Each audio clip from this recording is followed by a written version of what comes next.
So this is Popper and Critical Rationalism, Lecture 2. What really is characteristic of Popper's approach? I will here, in this second introductory bit of the lectures, respond to this by discussing three themes from Popper's work. First of all, opposition to justification.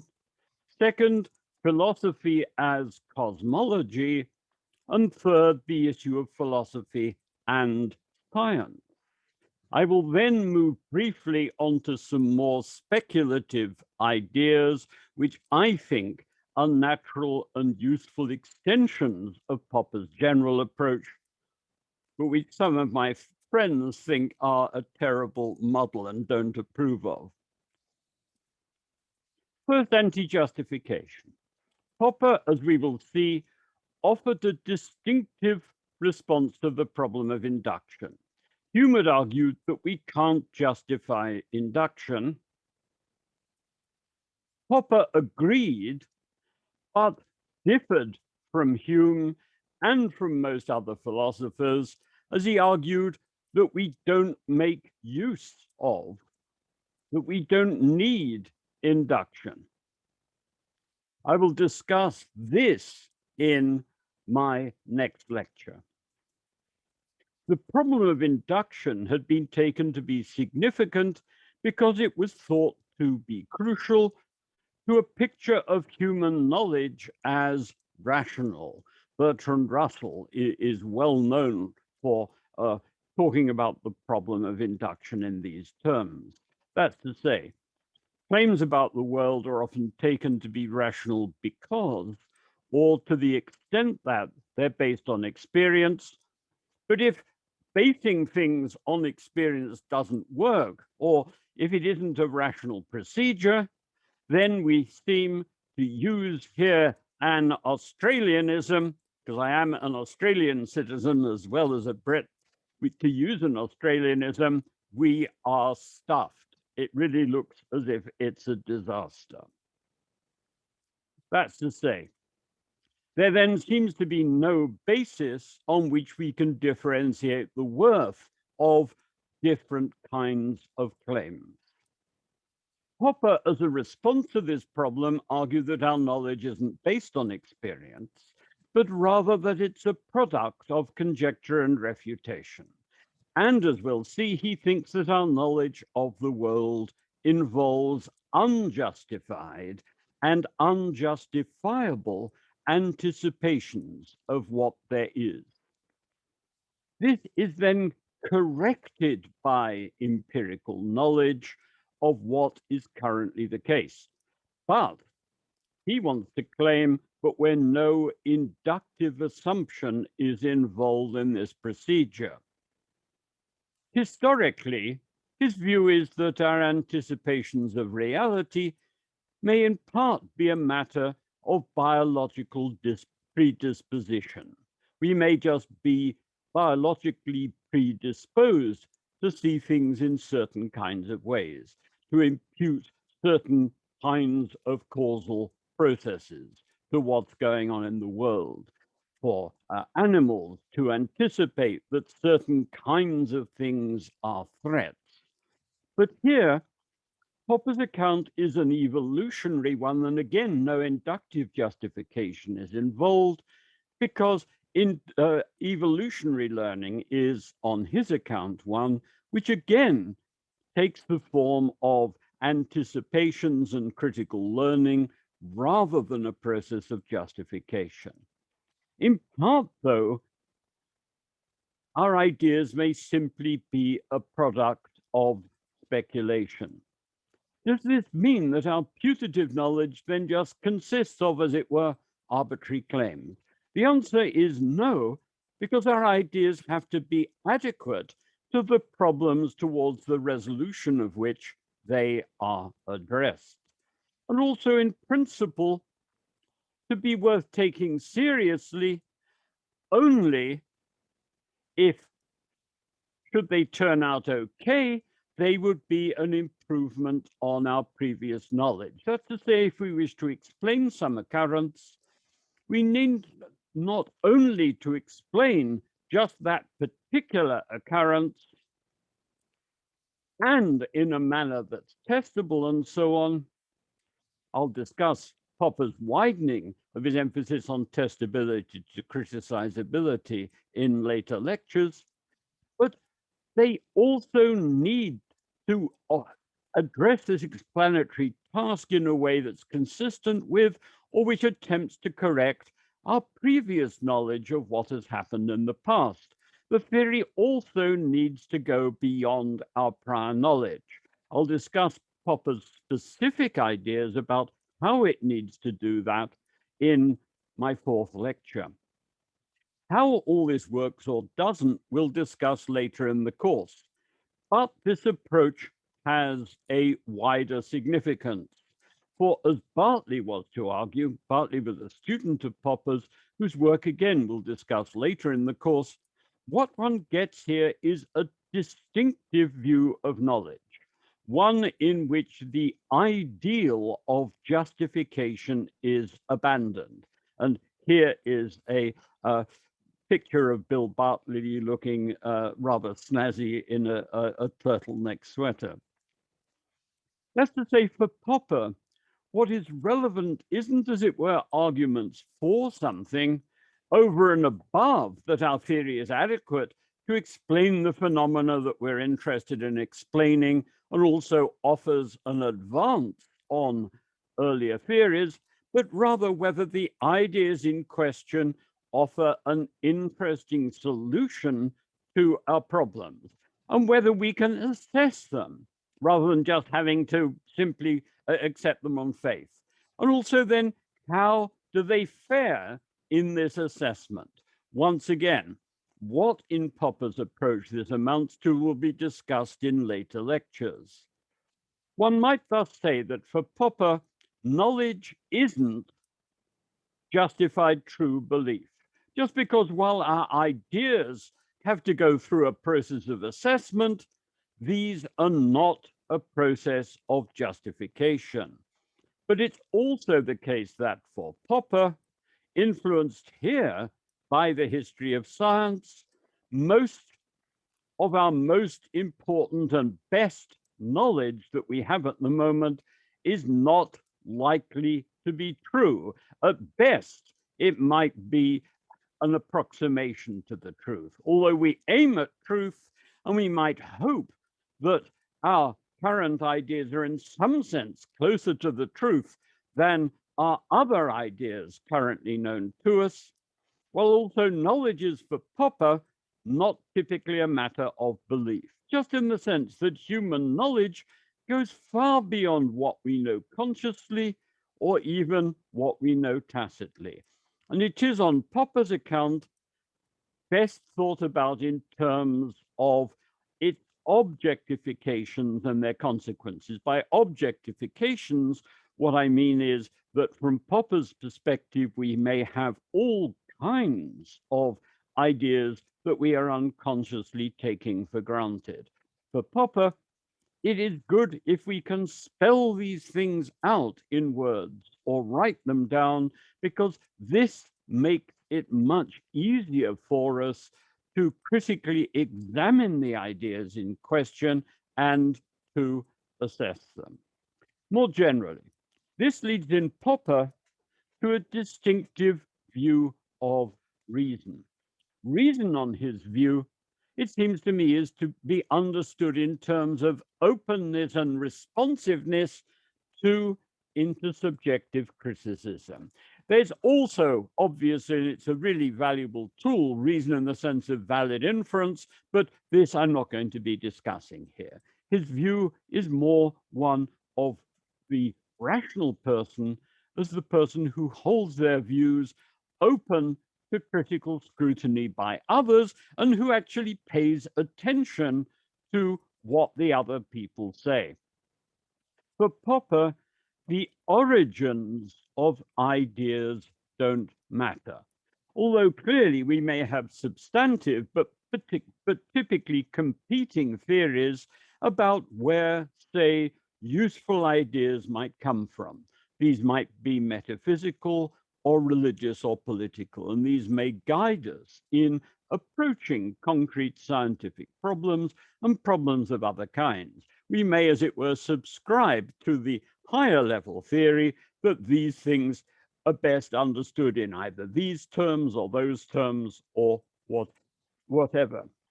But these things themselves, research programs or the intellectual aspects of what Kuhn referred to as paradigms, in effect represent conjectures as to what the world is like. They are themselves conjectural, but they may give us useful guidance towards the kind of more specific theories and explanations that we could put forward.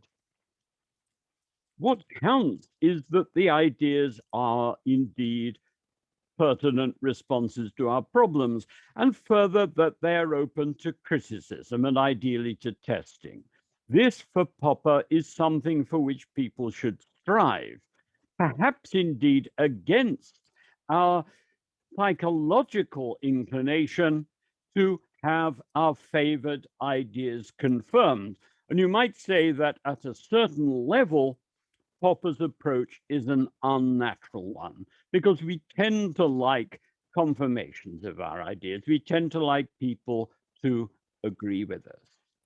And from Popper's perspective, what is really interesting are things which put our ideas to the test, or people who really have very different views from us. The key thing, though, in terms of interacting with other people, is that we should each be willing to learn that we might have got things wrong so that we can actually learn from one another.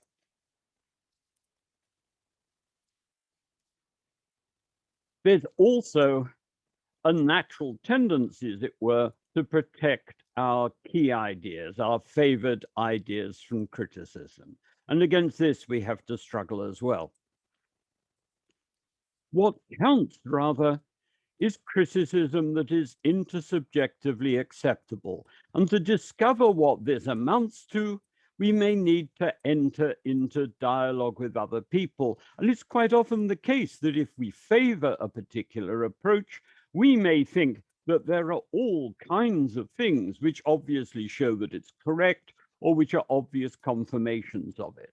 We may find that our friends who take different views just kind of stare at us. And what we have to do is not just reiterate these things, but to talk to them, to discover why what we're saying doesn't seem to them to be impressive or interesting, to discover and possibly to negotiate with them. Well, what would some appropriate standards here be on the basis of which we could assess one another's ideas? I'll discuss intersubjectivity when, in a later lecture, I discuss the theme of so-called basic statements. All these ideas and what lies behind them we will discuss. But what I wish to convey here is that it leads Popper to a distinctive approach to philosophy, and one in which the typical concern of the analytical philosopher with justificatory argument is really abandoned.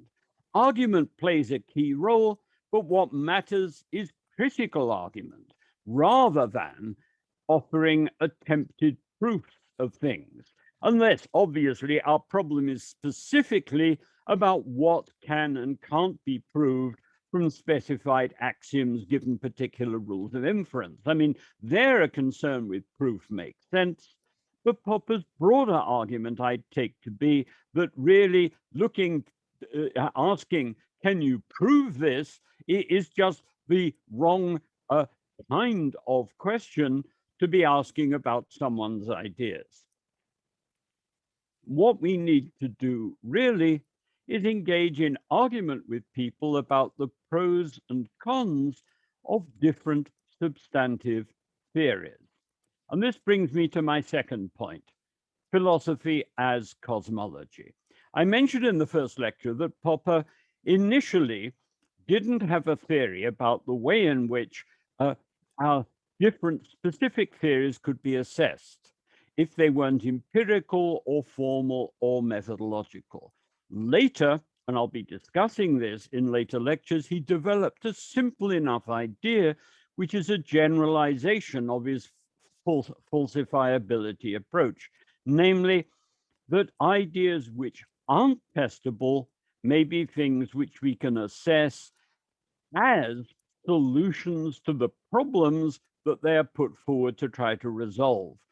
First, we can ask of an idea, does it actually solve the problem rather than shift it? And how does it compare to other solutions?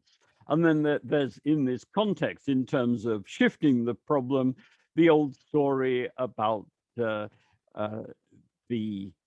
person who was asking, well, how is it that the Earth is up, surrounded by sky?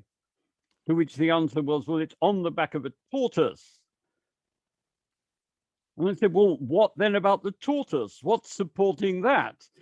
An elephant. Now, the famous response to that, when further questions are asked, then it's elephants all the way down. But the key notion here is that this sort of attempted solution to the problem doesn't resolve the problem, because you can ask exactly the same question of the purported answer as you could initially. And so from this point of view, one can ask, does it at least potentially solve the problem, or does it actually simply shift the problem so that the problem that we started with just recurs? Further, Imre Lakatos, initially a colleague and subsequently a critic of Popper's, showed that one could make use of a further idea from Popper's work in the context of non-empirical ideas. And here is a picture of Imre Lakatos. He, along with Popper, were teachers of mine at the LSE. In Popper's response to the problem posed by writers like Duhem, he argued that it's fine to modify our ideas in the face of a putative falsification, provided that we don't diminish the content of what we are asserting. That's to say, in responding to, say, an empirical difficulty, we can make changes to anything we like, but the content of our ideas as a system must be increased. Lakatos's idea, which Popper readily adopted, was that one can say the same about non-empirical ideas. And Lakatos's discussion of Rudolf Carnap, his paper Changes in the Problem of Inductive Logic, essentially tries to argue this in relation to the development of Carnap's views. That's to say, Lakatos wants to claim that he had some striking ideas, they faced problems, he adapted them, but that the content of what he was claiming, Lakatos wanted to argue, diminished over time, that it was going, as it were, in the wrong direction. And so you have an application of this sort of notion that Popper had in with regard to empirical ideas being used as a critical weapon for the evaluation of non-empirical ideas, philosophical ideas which couldn't be tested. That's to say, we may ask of a philosophical approach, if it hit difficulties, how has it been modified? And has there been over time a retreat in what it was initially hoping to accomplish? A neat example here, although Antony Flew, the relevant author, didn't understand it as such, was Antony Flew's well-known paper, Theology and Falsification. There's a reference here to a modified version of it, I think the most up-to-date version that exists. Flew argued, and his discussion here was particularly with regard to Christianity, that religious claims about God had typically been modified over time so as to avoid criticism, but in ways which diminished the content of what was being asserted. whether or not Flew was right concerning what he was saying about these theological discussions is obviously a matter which would require detailed argument discussing the development of theological views.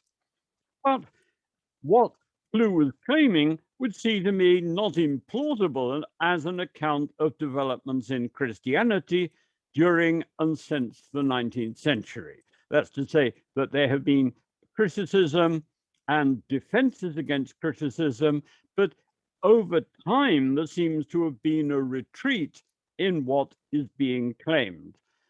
Here is a picture of Anthony Flew. I should add in passing that when he was an old man, he seemed to go back on some of his criticisms of religious ideas and to accept some kind of theism. The people who agreed with Flew as the critic of religion said, well, he's just got a bit too old to reason very well. The people on the other side says, he's now starting to see the truth. Flew seemed to be concerned that as a consequence of this diminution of content, the religious claims had become meaningless. But this concern about meaningfulness seems to me personally to be a kind of poor spillover from concerns of positivism. The Popperian critique would be rather that the lessening of the content of what's being asserted over time in the face of problems is itself the mark of a poor intellectual performance.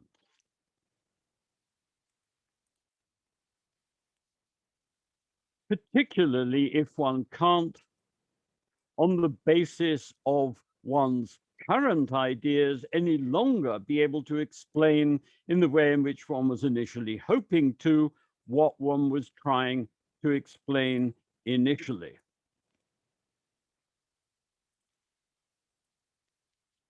Although that there has been this diminution over time doesn't in itself show that what someone ends up with is actually false.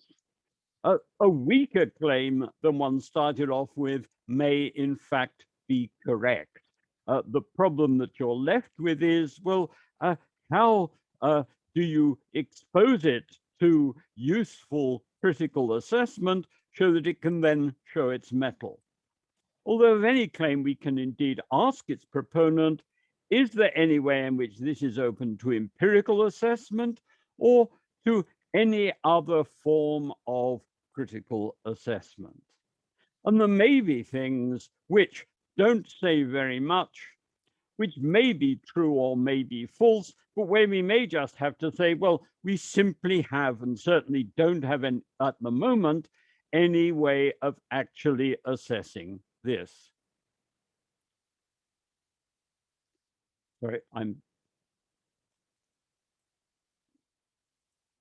facing a slight problem because someone's trying to enter the waiting room, but it doesn't seem to be working. What all this meant for Popper, however, was that once, as it were, the positivistic ghost of worries about whether non-empirical claims could be assessed was exorcised. Once one dropped that, it then freed Popper to assert something that had been implicit in and which then grew within his approach, namely that one could take philosophy as being concerned with cosmology. That's to say, as setting out to offer an explanatory picture of the world and of our place in it, with philosophical activity as involving attempts to develop and to assess competing cosmological views, where our concerns here might involve both different competing substantive cosmological theories and also different epistemological and methodological ideas. And in which, as Popper was to stress in his How I See Philosophy, we're all making all kinds of philosophical and methodological assumptions all the time. That's to say, the key thing from Popper's perspective is that philosophy isn't just an activity for specialists. It is something which all of us are involved in and where we may not be doing it very well. We may be attracted to all kinds of philosophical theories. We may take for granted all sorts of philosophical theories, but these may not be good philosophical theories. They may be faulty methodological ideas. And the key thing from Popper's perspective is to see if we can spell out what these are and see if we can improve on them. It may thus be important to spell out, to explicate and critically assess and try to improve on these things. How, from such a perspective, does philosophy relate to science? In part, one might see philosophy and science as continuous in the sense that if you take a cosmological view of philosophy, then science, as it were, becomes the empirical end of philosophy. Before I move to the next point, one might also say that philosophy also obviously is the field within which people typically can critically scrutinize epistemological and other explicitly philosophical assumptions. In part, though, one might also see much of philosophy as concerned, as it obviously has been since the time of Descartes, with trying to make sense of human life and our common sense world in which we live in the face of what science is starting to tell us about the world. But where, and this is crucial from Popper's perspective, science is also seen as being fallible. So that on the one side, developments in scientific knowledge may be very challenging.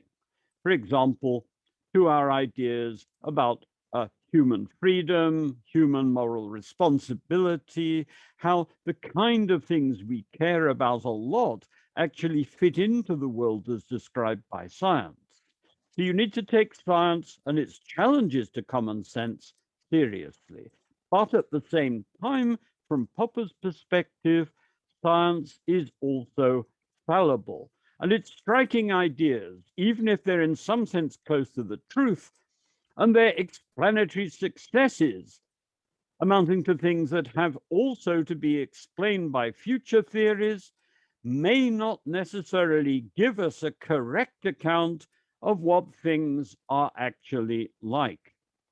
Science itself, while one may, as Popper has stressed, distinguish it from philosophy just on the basis that it makes testable claims, also nonetheless takes place in a philosophical setting.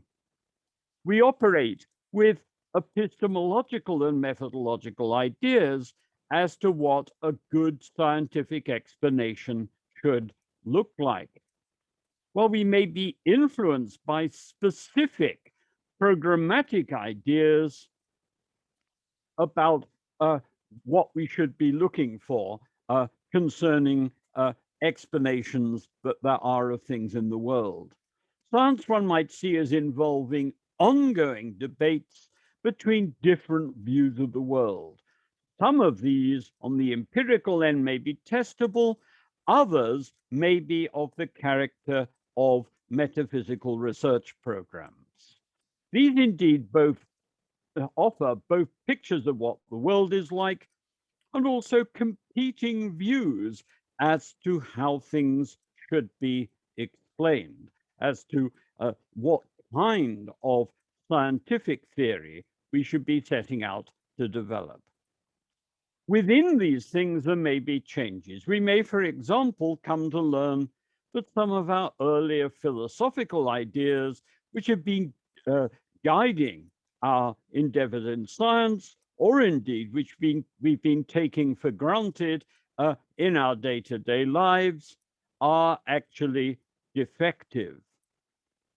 Popper here gave a neat example by way of talking about Leibniz's criticism of Descartes' fundamental physical ideas. I'll talk about these things in my fourth lecture.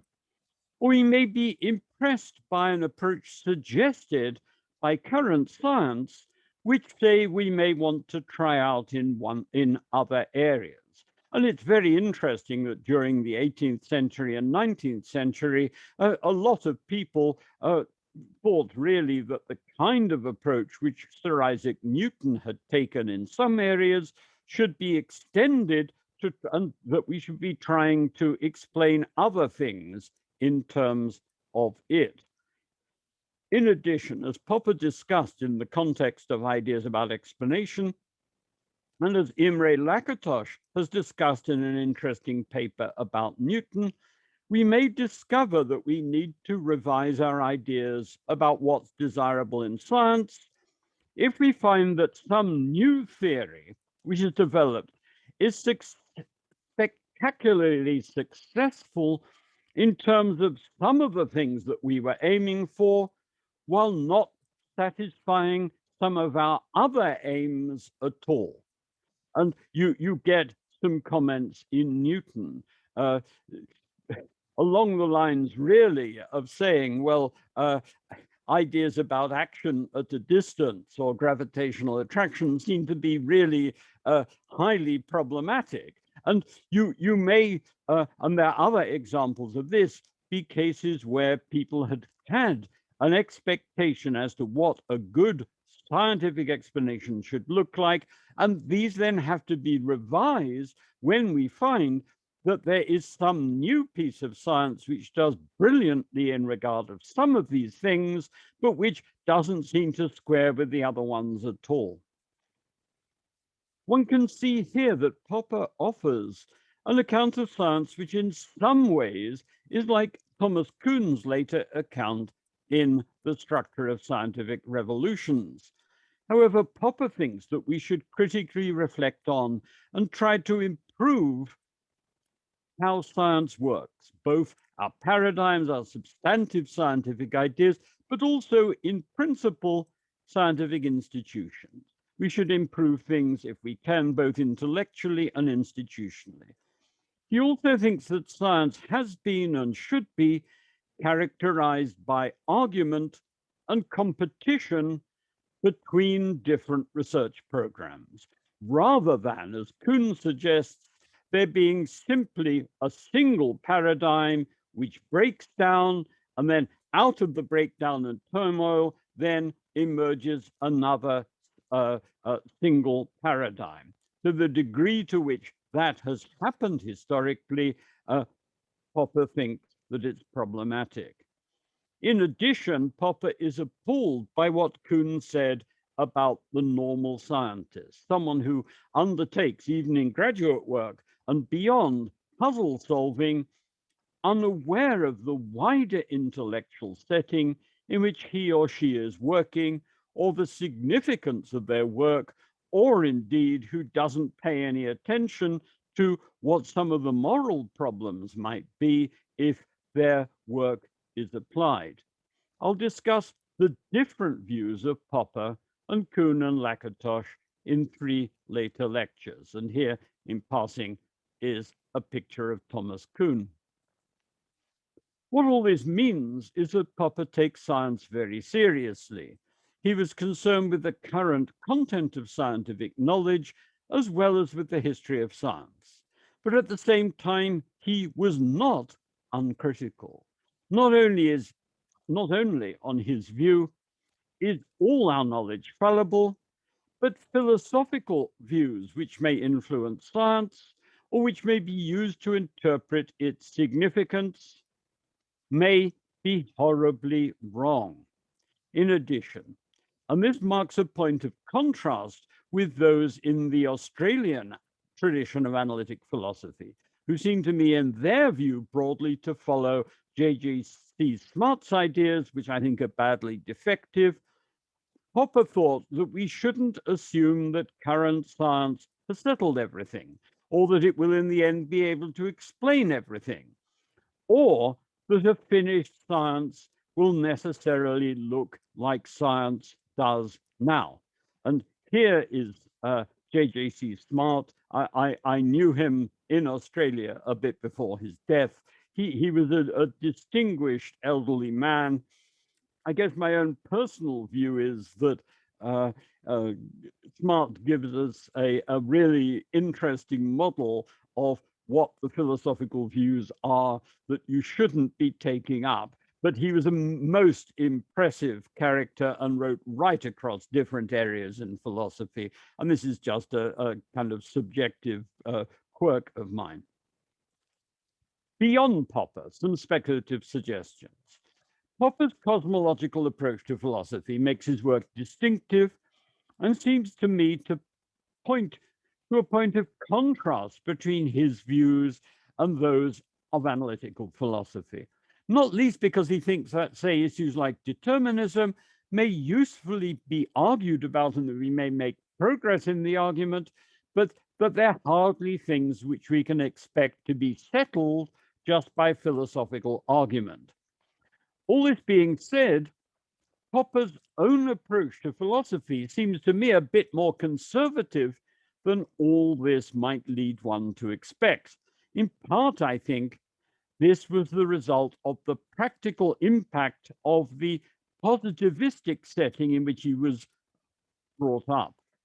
In Vienna and in German language writing, there was a kind of contrast between, on the one side, pretentious and impressive sounding waffling, stuff which wasn't open to critical assessment, and where the views of distinguished professors were to be taken as sacrosanct.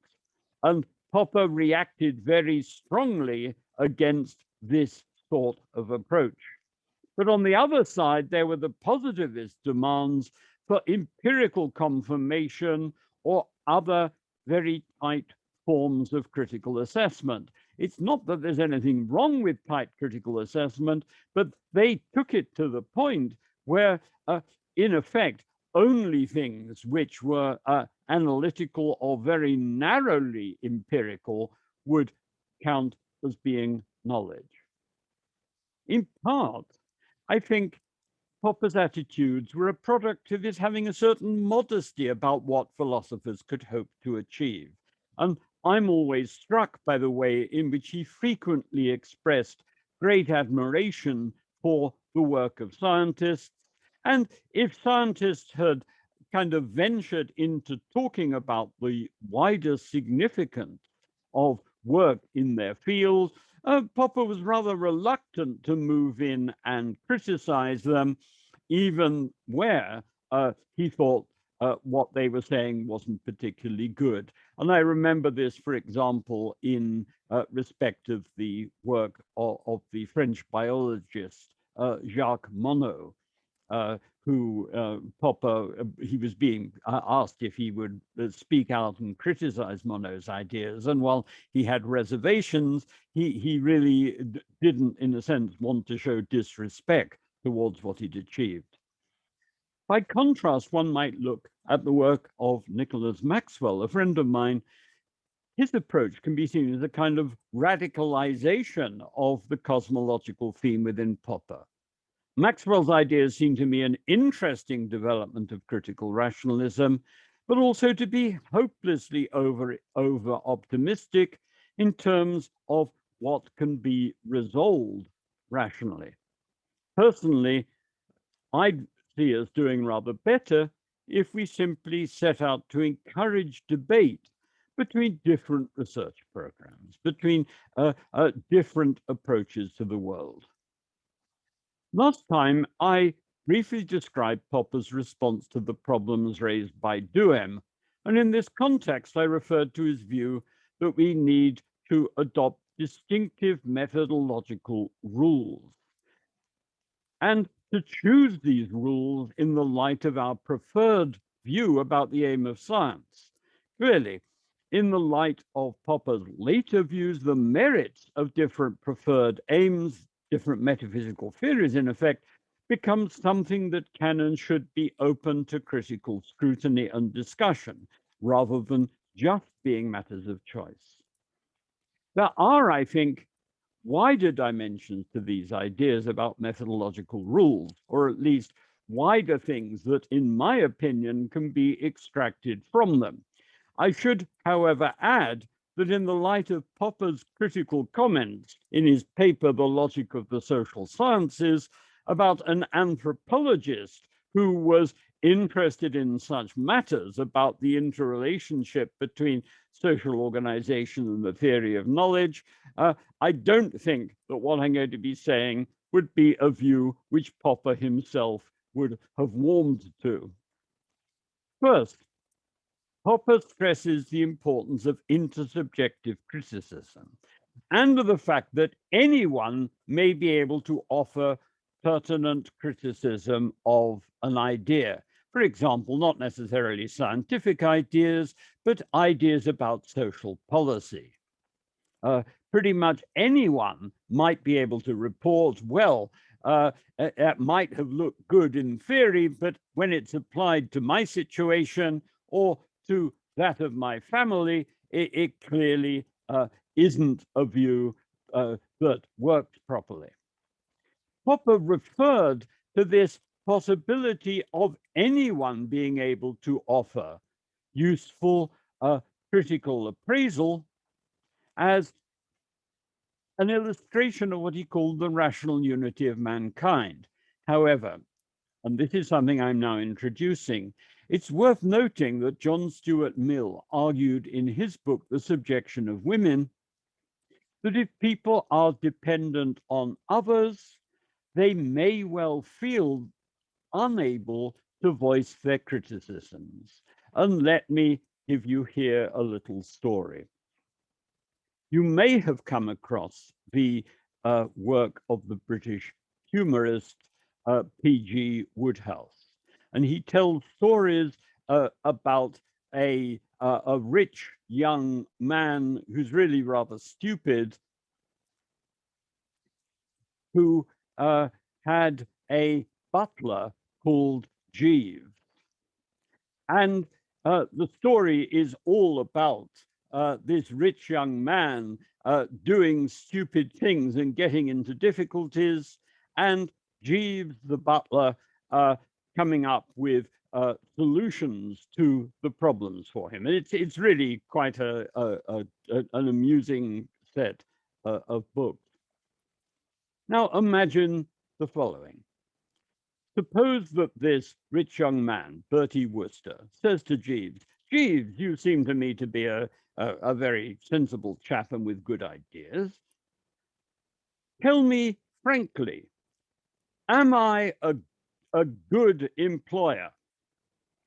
Well, what is Jeeves going to do?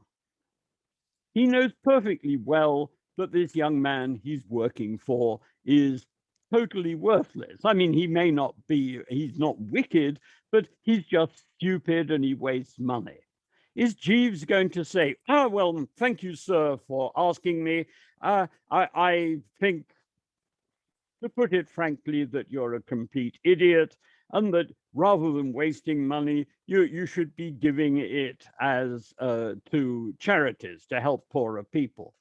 Well, my suspicion is that unless Jeeves has been able to salt away considerable savings or was planning to retire anyway, he would basically lie. Or if he says anything that is at all critical, the criticism would be muted just because he depends on employment with Bertie Wooster to make his living. And you can see this as a problem running right through our institutions and society. Namely, if you think intersubjective criticism is important and that we should be concerned about it if we're, that we should be concerned with allowing people to make criticisms if we're interested in truth, then we may find that various of our social arrangements are incompatible with this. Thus, as Mill had argued in his writings on women, we may move from the significance of criticism to saying that if we're interested in discovering truth, the autonomy of each individual should be protected so that if they voice something which we don't terribly want to hear, they won't get the sack from it. Popper, in his political writing, stressed the theme of protection, and this, on his account, included not just protection of what you might say are people's liberal rights, but also protection of people against economic exploitation. He didn't, though, I think, offer much by way of sustained argument for such a view. And the suggestion I'm making here offers, as it were, an epistemological argument to a similar kind of conclusion, to why the autonomy of each individual should be protected and respected. I should say before I start this next section that my good friend Professor Ali Pear, who has given me some excellent criticism of an earlier version of these lectures, finds what I'm now going to say confused and unhelpful.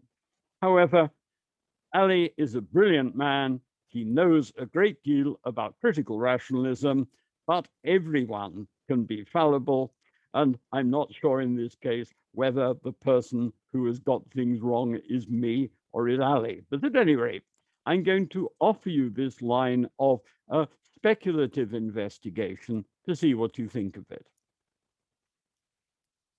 This material, in my view, represents a particularly interesting extension of critical rationalism. I'm going to speak about it only briefly in these lectures. If there is a second course of lectures, I'd aim to discuss it there and in rather more detail.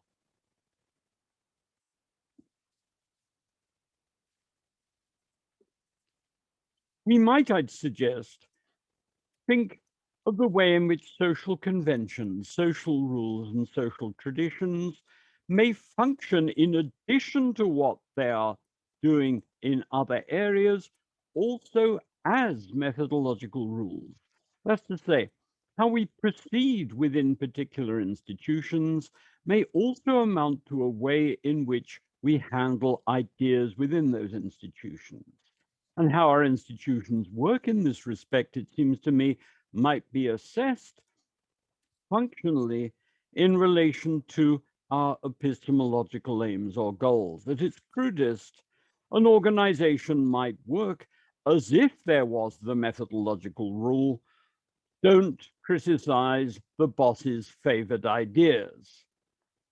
That's to say, there may be social pressures and social incentives within the organization which operate so as to lead people to attribute responsibility for problems to things other than those ideas, so that those ideas that the boss favors are protected by conventionalist stratagems as if they were true.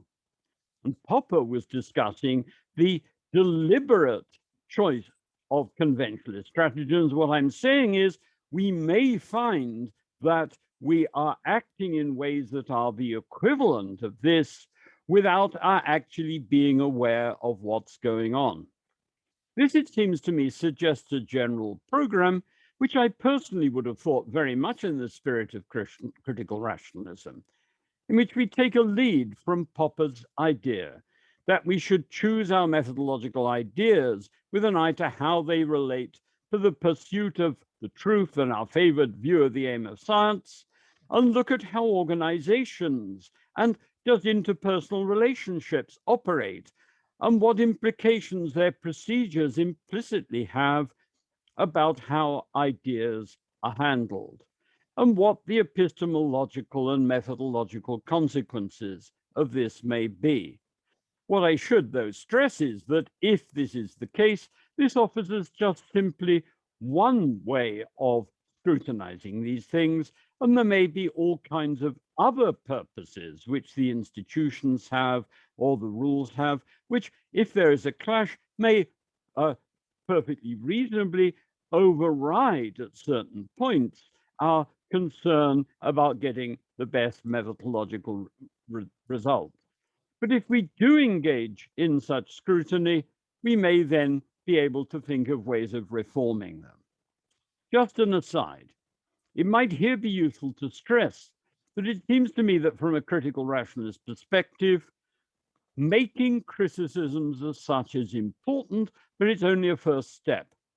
We may be able to spot that existing theories don't work well, or how institutions are operating doesn't work well.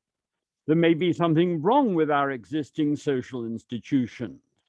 But while criticism is necessary, simply voicing the criticism, or indeed that people accept the criticism, doesn't in itself resolve the problem that we face. For what's needed is to move beyond that to offer ideas about what might constitute a better theory or a better social institutions, ones that accomplish what our existing institutions can do, where what they're doing is positive, and at the same time avoid, or if we can't avoid it, at least minimize the effects of the problems that we've encountered. What seems to me personally problematic about contemporary social protest movements is that they tend not to move on to make attempts at this second, in my view, crucial but difficult step. You may think this is an acute epistemological criticism. You may think, well, this is pretty much what one would expect from an elderly man looking at the current social world. But it seems to me that there is a significant issue here. You have to look at these things in two parts. Thomas Kuhn's Structure of Scientific Revolutions was widely read as offering a radical challenge, like a sort of socially radical challenge to Popper. We'll discuss Kuhn's ideas in 3 lectures later in the course. But as Steve Fuller has argued in his book, Kuhn versus Popper, this picture of Kuhn as being the radical seems far from the truth. Not only does Kuhn's approach insulate paradigmatic ideas from criticism, effectively from Kuhn's perspective, if we're working as normal scientists, if we don't get the results we want, we should basically be assuming, and everyone should be assuming, that the fault is ours rather than with those key ideas. But Kuhn's approach also serves to insulate how a discipline is organized from intellectual scrutiny. In the ordinary course of events on Kuhn's account, there's really nothing to do but to get on with doing normal science. By contrast with this, critical rationalists can perfectly reasonably ask whether how the search for knowledge is proceeding and how its institutions are organized are actually conducive to the growth of knowledge. And here is a picture of Steve Fuller and of his book, Kuhn versus Popper, which he titled The Struggle for the Soul of Science. It is, I think one can say, as if people simply assume that the existing pattern of the organization of journals, of refereeing, of what people get promotions for and what they get grants for and so on, will automatically give scholars the right incentives in terms of leading to the proper intellectual outcomes which we'd be hoping from the scholarly system in which we're working. Some people sometimes laugh at economists talking with Adam Smith about things operating in markets as if by an invisible hand. But at least the economists can point to mechanisms which may in principle generate the kind of results which they're claiming to exist. That's to say, by way of prices serving to indicate to individuals and firms information about what would make for a good and productive use of their resources and talents, and giving them as individuals or as companies an incentive to do what other people whom they don't necessarily know personally would actually want them to do. Well, in my view, it's perfectly reasonable to spell out and critically examine just what the consequences are for our knowledge of how we currently proceed in the institutions of science, and to see whether things might stand in need of piecemeal improvement in the way in which our economic institutions might well need this too. Let me give an example to illustrate this.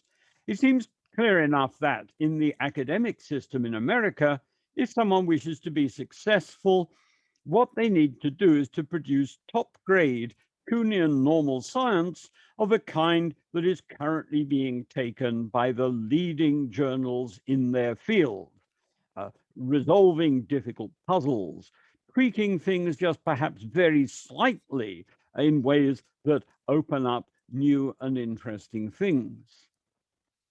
If they would prefer to work on other things, the chair of the department that they're working in is likely to say to them, look, if you do that, then you'll reduce your chances of promotion, of getting tenure, and of getting research grants to assist your work.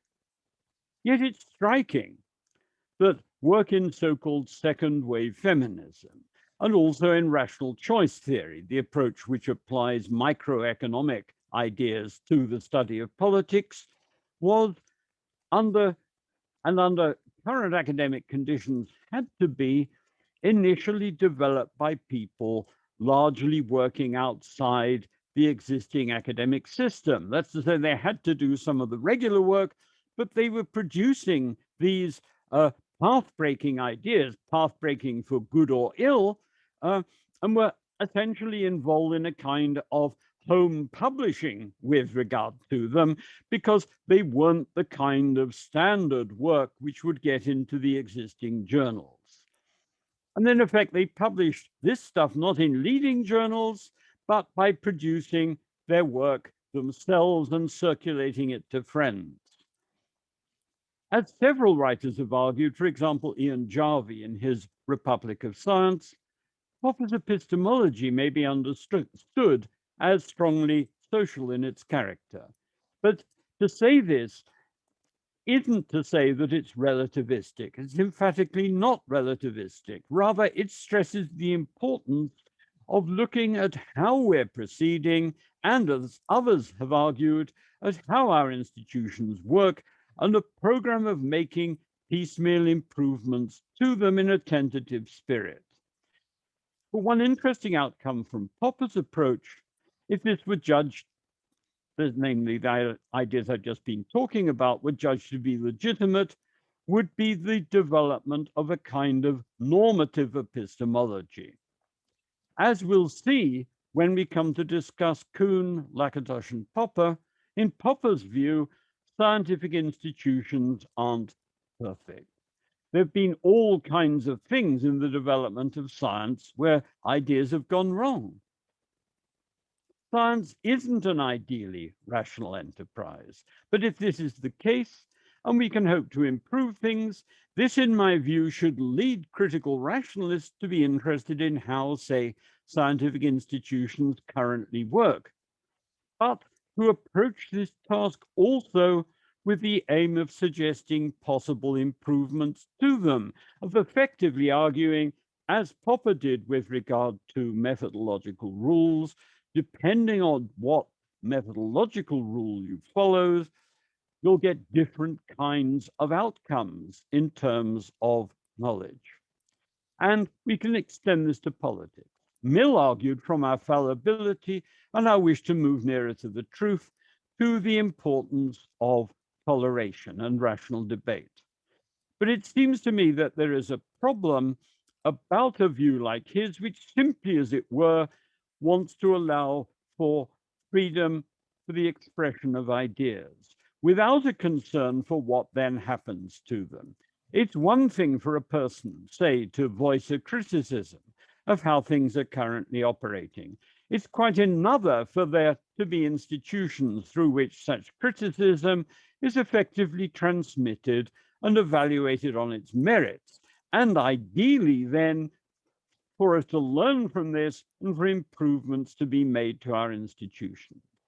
Really, the production of knowledge has an institutional setting, and just as in science, we can't in politics assume that whatever currently happens is for the best in terms of our concerns about knowledge and the well-being of citizens. In particular, there seems to me personally a lack of a real public forum where people are led to exchange views with those that they disagree with, but in a civilized manner from which people can learn. And that the problem here has, if anything, been heightened by the impact of the internet on advertising in the news media, and even more strongly by what has happened in social media. I have some ideas about how to remedy these things, but those emphatically are really not ones for this course. In the next two lectures, I'll get back to just discussing Popper. In my third lecture, I'll talk about aspects of his logic of scientific discovery, and in the fourth lecture, about some developments in his epistemology subsequent to the logic of scientific discovery. And after then, I'll then move really for the rest of the lecture series to discussing a variety of specific topics. Thank you all very much.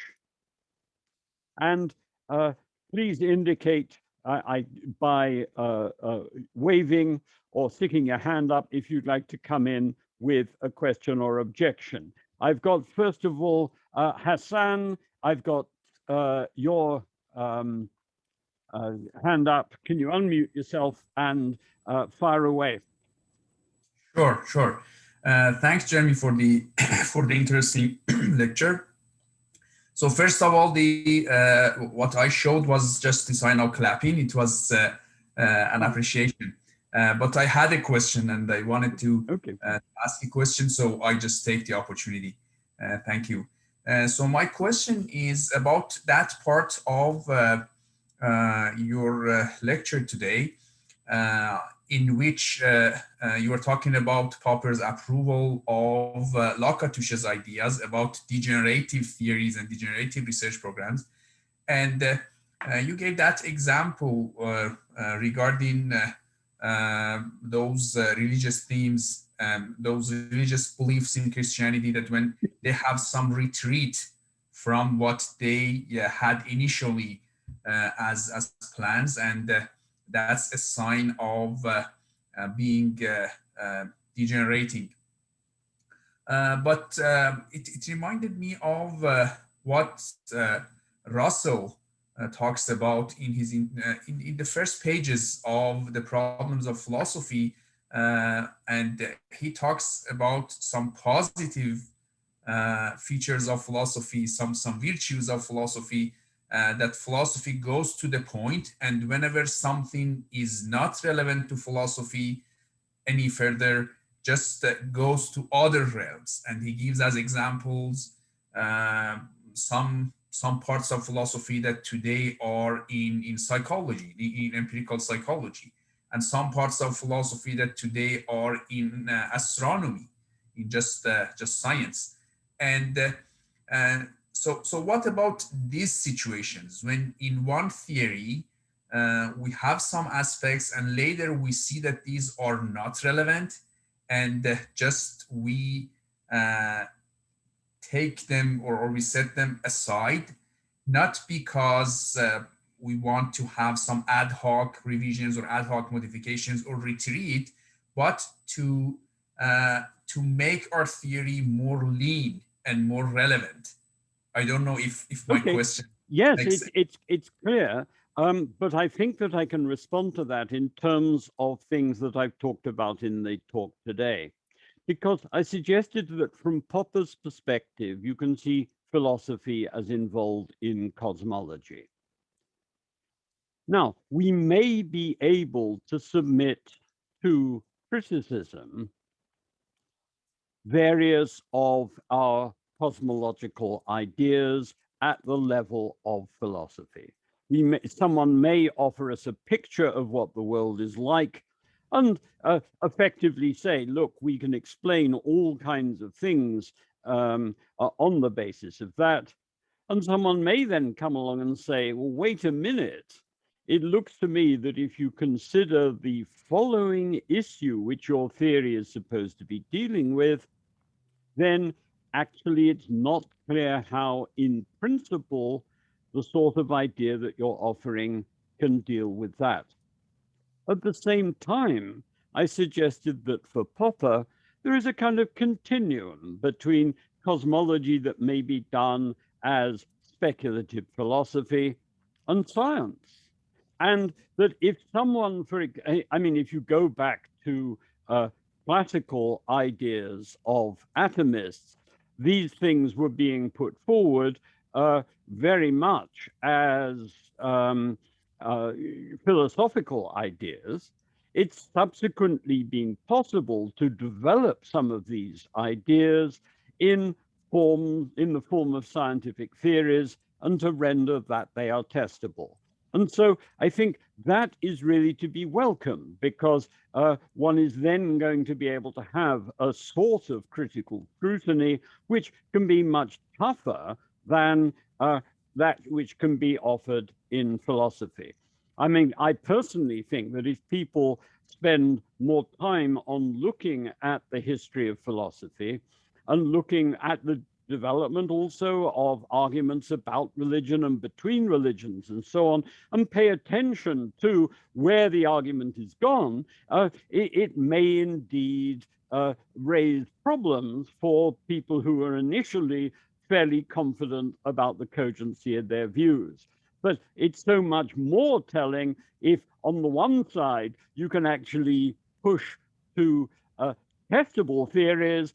If people then poo-poo them and then you can put them to the test and it actually passes a tough test, then they're likely to have to take them that much more seriously. So I think from this point of view, what you've got is a continuation, a continuum more between different kinds of intellectual activity, rather than there being just the sort of pure core of philosophy. Yeah. May I have a follow-up question? You bet, yes. Yeah, Other sure. people, could I just ask before that, I've got various things which may be showing wild appreciation of me, or they may be hands indicating that people would like to ask questions. If they are wild appreciation, I mean, I can't believe it, but it's very nice of you, but can you take them down, and can you keep your hands up only if you want to ask a question or to refute what I'm saying or whatever. But I take it, because the hands, I mean, it's either that the people put hands up and have now gone to sleep, but I will take it that these are three other questioners, so do by all means pose another question, but I'll want then to come to other people and then to come back to you again later. So Hassan. Sure, thanks. Thanks. So I will wait until others No, have. no. I've said do have the follow-up question. Okay, sure. So I have another case in my mind in which this sort of spectrum, or this sort of continuum, a better term you used, continuum, it seems not working in every case. For example, in logic, for a while, people thought that logic shows both what we should do if we want aim at truth and have different formulations of argumentation, but at the same time, it manifests, or it's the best explanation of how human mind works. Today, based on psychological findings, we know that there is a huge gap in between, and that there are lots of biases and different problems in how human mind naturally works. So now logic in the normative sense is one thing, and reasoning as a topic of study for empirical psychologists is another thing. And if you want to put them on a continuum, then we will face the problem of methodology, because there are completely different methodologies in, for example, mathematical logic, and in empirical psychology discussing reasoning. How we can deal with this in Well, terms of Popper's point of view? well, I don't see it as being a problem in the following sense. There was obviously there were obviously developments. I mean, both Frege and Husserl were involved, but also other people before, in criticizing the idea that if you're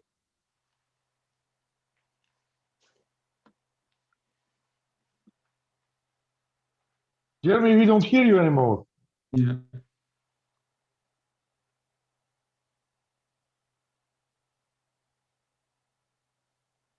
We don't hear you.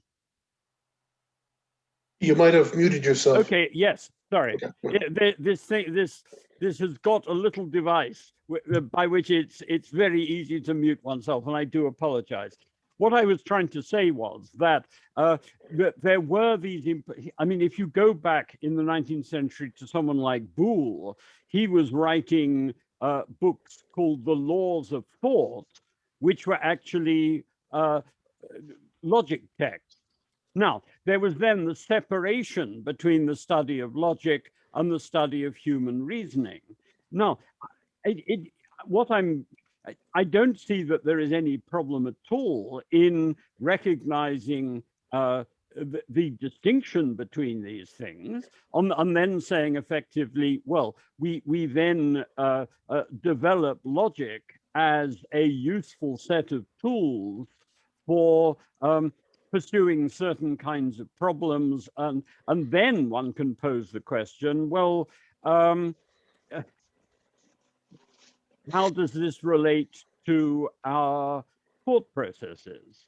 Now, I mean, clearly, you then get into huge issues in psychological theory and issues about artificial intelligence and so on. But I'd see that really as being a kind of refinement of our knowledge, where as a result of these criticisms of earlier psychologistic theories, one then has a recognition that you're dealing here with two separate things, although where there are interesting questions about what the interrelations between them are, and where obviously in the case of logic, but where it may well be the case with regard to psychology, we may find that there are a variety of different ways in which things might operate. I have on my shelf for reading at the moment what looks like a fascinating book written by an Australian philosopher about octopuses. And from what I can tell, he's arguing that they actually psychologically are both very smart, but I suspect, I mean, I'll report back in later lectures or discussions if I'm completely wrong about this, that in fact they do things in some ways very significantly differently to us. But I don't see that as posing a problem. And indeed, I mean, we keep on, in a sense, hiving things off. But this would only worry one, I think, if you took the view that there is an essential core to philosophy, when you can never really quite tell what it might be possible to study in ways that we hadn't actually realized before. Okay, I've got 3 other hands. And he says, Matthias? Yes, I can go. So yeah, hi Jeremy, hi everybody. So I have a question that I guess relates to the earlier part of the talk. So it seems to me like this concept of a problem is in many ways central to this Popper's view against justification. And I'm just curious, did he elaborate this concept anywhere? And in particular, like, is it possible to give this concept like a purely logical meaning? Is it possible to explain what a problem is purely in sort of logical terms? Or is that something that is kind of inherently tied with, you know, one's sort of aims and so on, that in some sense go beyond just sort of theories and their logical relationships? I'd have 2 reactions to that.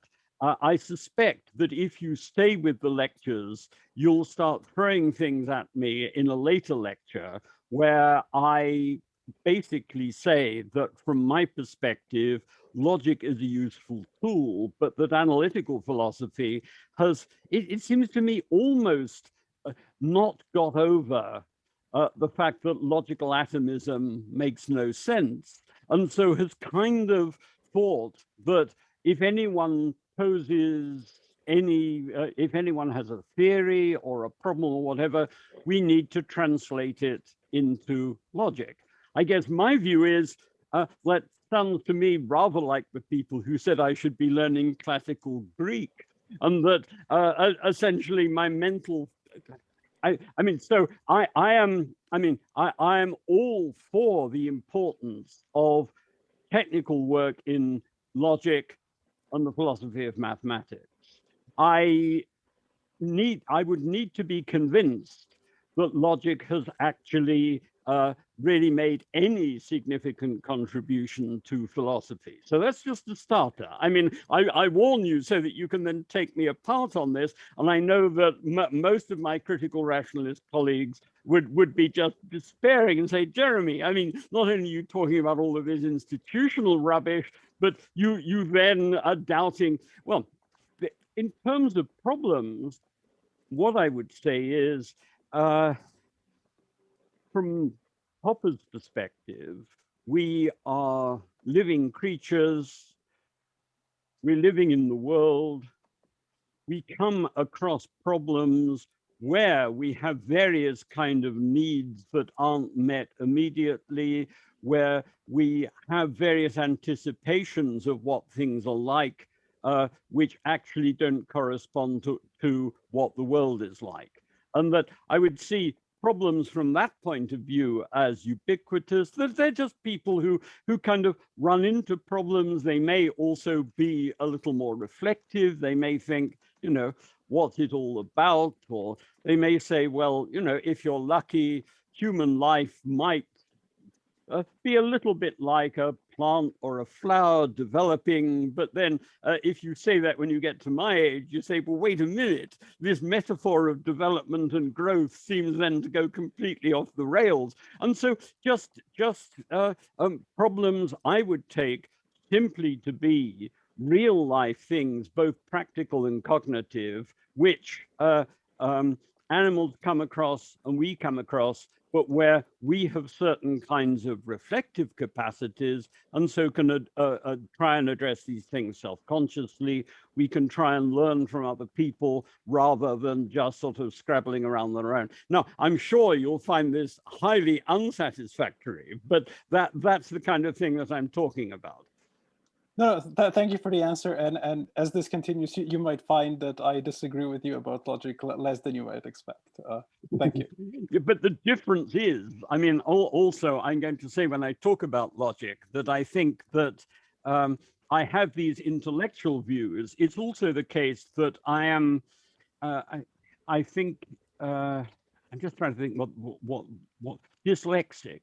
So I've actually suddenly realized that the reason why I simply can't get anywhere with language that isn't written in the Roman alphabet is because I'm just floundering around. So I mean, I've got friends who are Iranian. I thought, I will teach myself Farsi, and then I look at this in a similar way. I mean, I just simply can't grasp the Russian alphabet. I mean, I can recognize some. So, and I tend to feel a bit the same with regard to logic.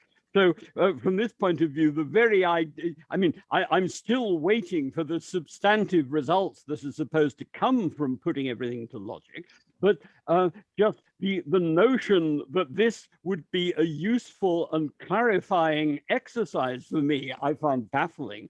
And there's also the big problem that people, I mean, I found it when I was at the Australian National University, where there are a lot of analytical philosophers, that if we're having a discussion in a seminar room, people would typically go up and sort of write symbols on the board. There's no discussion about why you're representing it like that.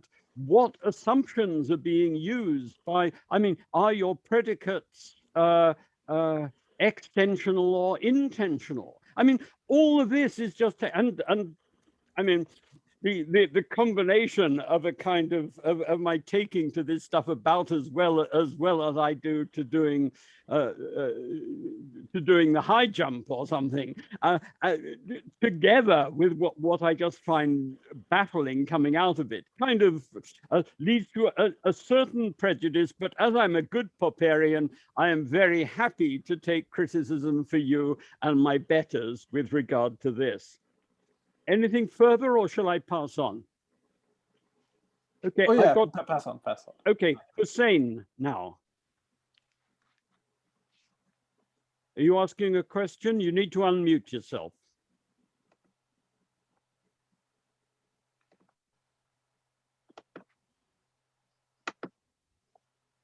Your unmuting isn't working. Look, I'll move on to Zayed and then come back to you. Zayed? Yes, hello, Jeremy. Can you hear me? Yes, I can. Thanks. Yes, thank you for your talk. I enjoyed the part about justification quite a lot, and I was just thinking that Popper seems to have subscribed throughout his career to the correspondence theory of truth, and if I'm not mistaken, and that seems to work really well with being anti-justification, because it all seems to work with negative critical arguments and trying to disprove things rather than trying to prove, as the positivists do.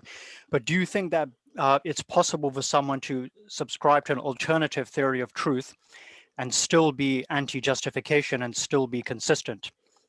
Or did Popper really find the only possible combination that works? Well, I think his view was really that he wanted to be a realist. And he's a realist both in the sense of thinking that the real world exists independently from ourselves, that there are people in it who suffer, but also he thinks that science should try and aspire for realist theories. He, I think, was attracted to a correspondence theory of truth, and his situation basically was that he had been concerned really, and there was a fair bit of discussion about this in the early years, certainly of the 20th century, about the semantic paradoxes and some other paradoxes about how you handle that kind of notion of truth. And he really felt that at the time, he wasn't able to give a response to his critics. He then had this conversation with Tarski that he has reported on many times, where he said, in effect, that when talking with Tarski had suggested a way of getting around those problems. There's then been a lot of controversy because some people have said, well, Tarski's ideas can be interpreted other than as a correspondence theory. This is as may be, although I think Popper was quite struck that in an early English language publication, Tarski referred to his own ideas as basically in the kind of way in which Popper was doing. On the other hand, I think what one would have to say is you can surely be a fallibilist and hold various different theories of truth. The question really is, well, why would you want to? And I mean, there are a range of different motivations for having non-correspondence theories of truth. Quite often,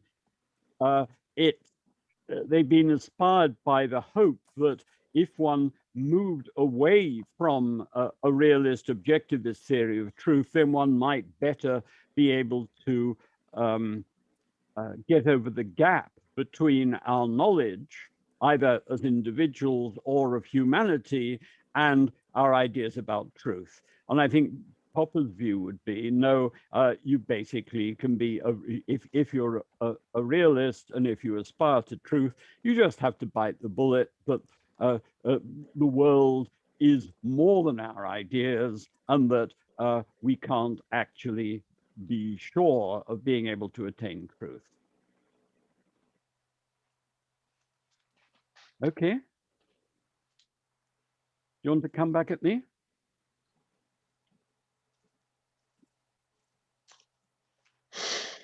don't know if Just that's- one other thing. Thank you for your answer. Yes, with Getty's objections to justification, was that somehow inspired by Popper and Miller, or is that a completely different trend? Completely different. Completely different.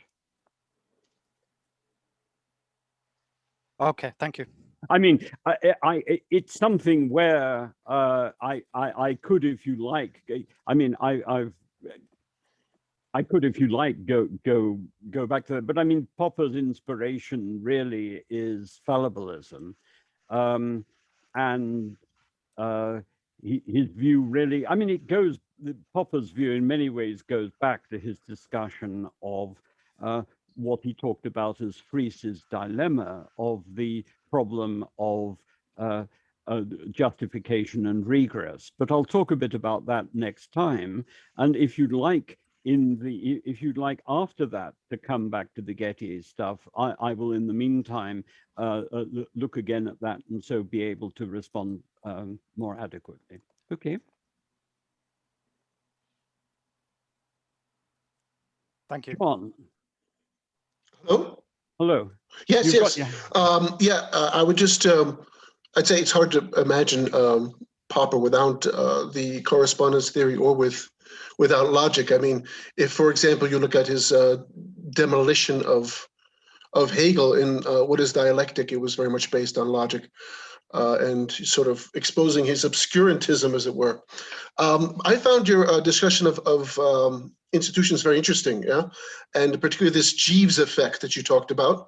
The Jeeves effect functioning at universities in the form of you must publish or perish. But those people outside of universities, let's say who work at so-called think tanks, are also under kind of a Jeeves constraint, aren't they, with regard to those who finance their think tanks, no? And how do we, evaluate the institutions that produce knowledge in an objective way? I think that's a very, very interesting, very good project. And I think Popper's piece on towards a rational theory of tradition in Conjectures and Refutation goes a long way in discussing that. Okay, let me respond to the two bits. I mean, look, I am not criticizing logic where it's pertinent. My misgivings about logic are the idea really that somehow the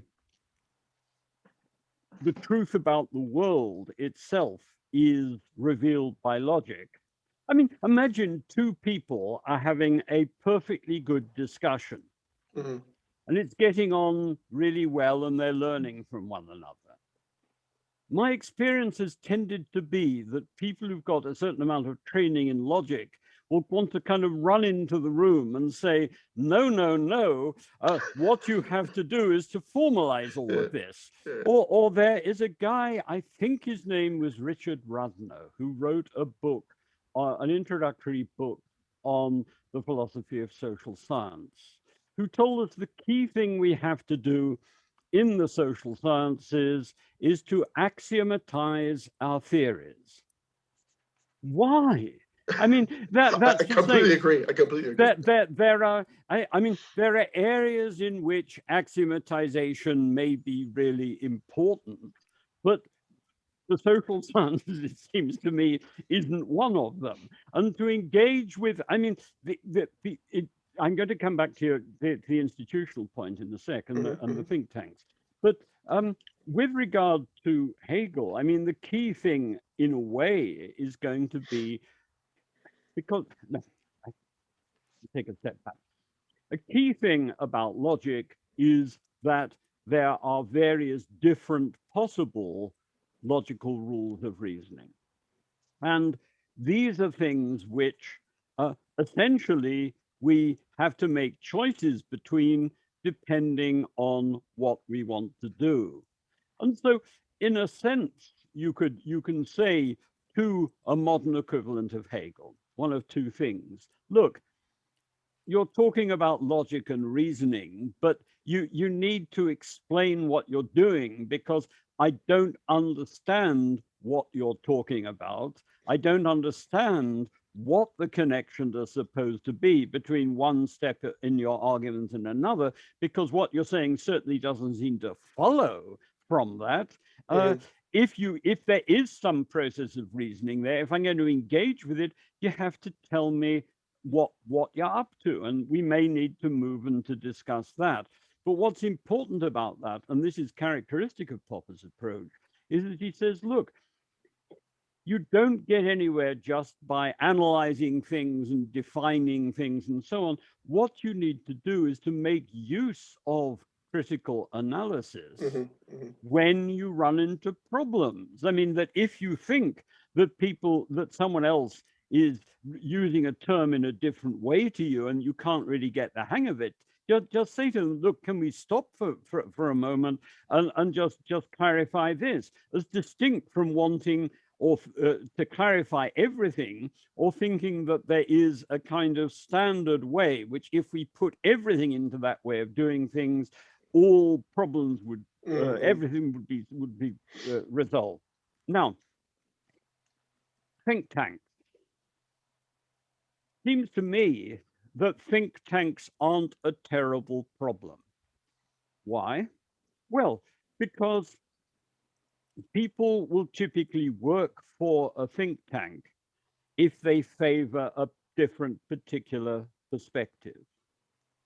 But on the face of it, there's no real shortage of employment possibilities for people taking a range of different perspectives. I mean, I could say, certainly in Britain at the moment, there seems to me to be a paucity of intelligent conservative thought. I mean, I'm not a conservative, but I'm driven almost to think that I should write a book, roughly how to be a conservative, saying, look, you know, we want to have a decent argument about these things, and you guys are just hopeless, or you're turning into populists and Donald Trump and racists and so on. No, I mean, let's just get back. But I think the crucial thing that in a way is missing is that think tanks typically had as an audience the serious press in the country for which they were writing.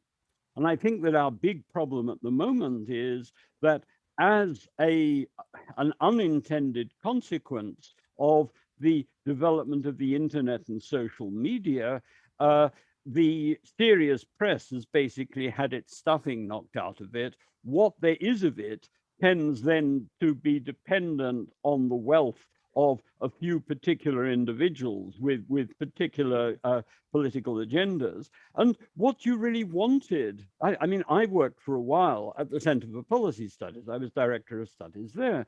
And what you wanted was for your work to be reported on. I mean, ideally, people conveying first what was going on in it, and then it would be very nice if they were nice about it. It didn't hurt if they also then gave you a good criticism of it. But I think now the big problem that's facing us is really the collapse of the market for good critical scrutiny of what's being produced, and also, I mean, certainly in Britain and America, the degree to which universities are now no longer really operating very well like this, so that people are asked, I mean, typically told, no, you are supposed to be a specialist on this, you write on this and get technical papers into the best journals.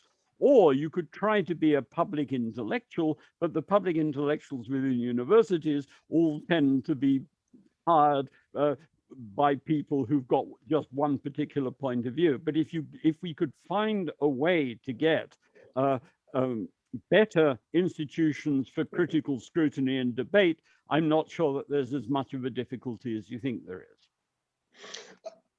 Would love to see the situation improve. That's all, because there doesn't seem to be much going on. What I meant with the logic was just simply in that particular piece.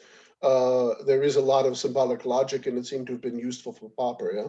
Yes. Well, it can be useful, but I think there's a I mean, I guess.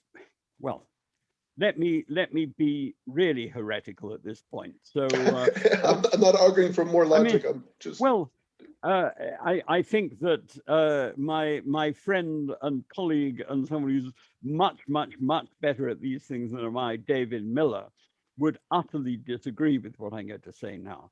But it seemed to me that there was a risk that Popper took over particular ways of representing the content of theories, which he thought would solve some problems neatly for him, and they clearly don't work. I mean, there's problems about content comparison of theories, there are problems about verisimilitude.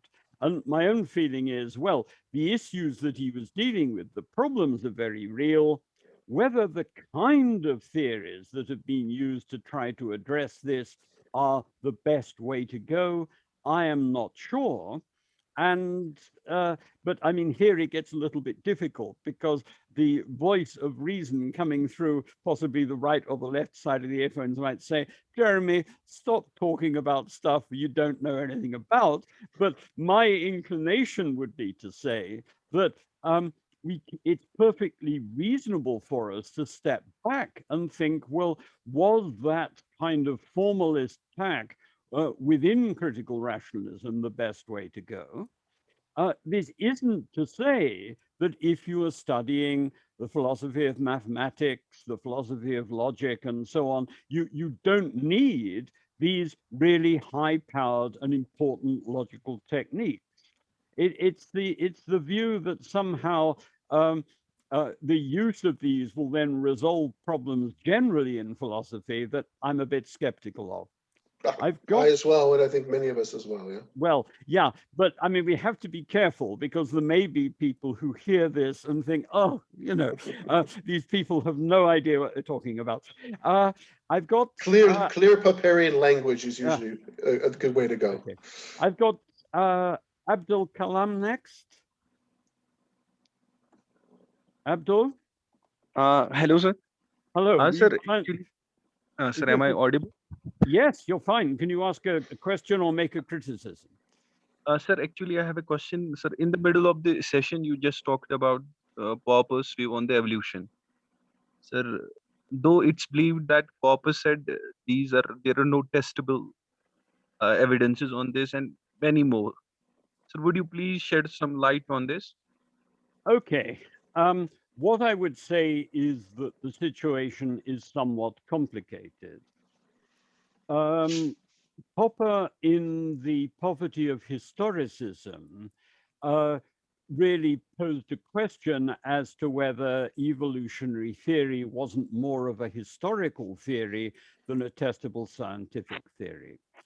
He then later referred to evolutionary theory as a metaphysical research program, but that for Popper is not to criticize it.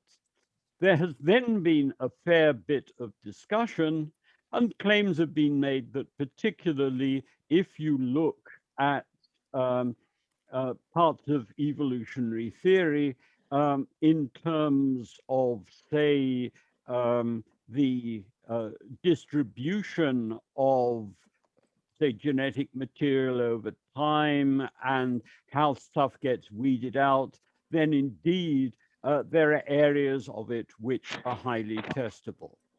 I think myself that, as is quite often the case, I mean, I've mentioned before that you get this in connection with, say, a theory like atomism, where if you talk about atomism, then you can be talking about a broad philosophical approach.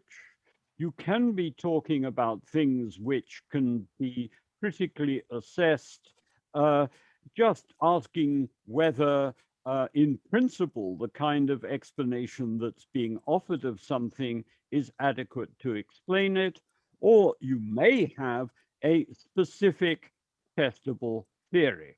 Now, I think Popper was saying one has to look carefully at quite what the scientific character is of evolutionary theory.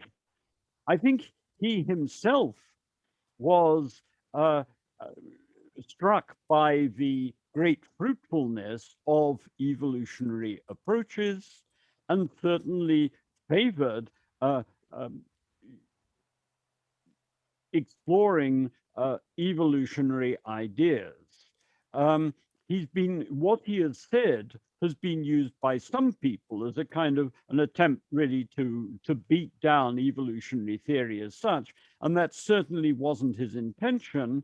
And I think that if you look at the full range of his writings, then you can see him as warming in many ways to evolutionary approaches, but at the same time as saying that in some areas they look like explanations in principle of things. In some cases, it looks like something that explores notions of the logic of the situation. In other areas, I'm sure he would be perfectly happy to say that some parts of evolutionary theory are testable.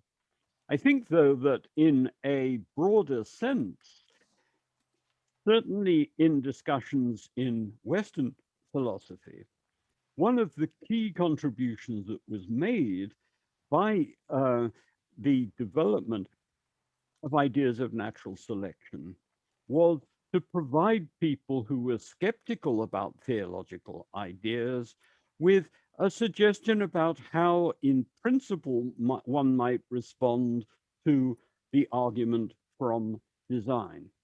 Because what evolutionary approaches do is to suggest how it could be the case that things which look as if they must be the product of deliberate design have in fact come about by way of random selection, randomness, and then selection of some things rather than others. And so what one has got in the in a broad setting is an answer to a problem. And if you go back, for example, to David Hume's work, you have him more or less saying, yes, there does seem to be design, but it seems to be, I mean, more like what a human being might do rather than what a perfect being might do. Later writers have been able to say, well, look, in principle, this isn't a knockdown argument against us. And then further people who favored an evolutionary approach have then been able to say, well, there are specific things which you had claimed we couldn't in principle explain, but actually we can offer explanations in principle of how they're there. I mean, one of these areas is the work, for example, of Richard Dawkins and others on the idea of the so-called selfish gene, where the notion of a selfish gene isn't that we're kind of pre-programmed to be selfish. It's more that if you think in terms of survival of our genetic material, rather than of us as individuals, it may then be the case that you can make a great deal of sense of all kinds of altruistic behavior because it operates in favor of the survival of our genetic material. And it's not that this is what we're doing deliberately, it's just that if it happened that something existed that worked in that way, it would do better if the humans who were its carriers behaved in that sort of way, sometimes altruistically to those close to them, rather than if they were predisposed to behaving, say, in a narrowly individualistically selfish way. So what you've got here, I'd say, is a whole program of very interesting ideas.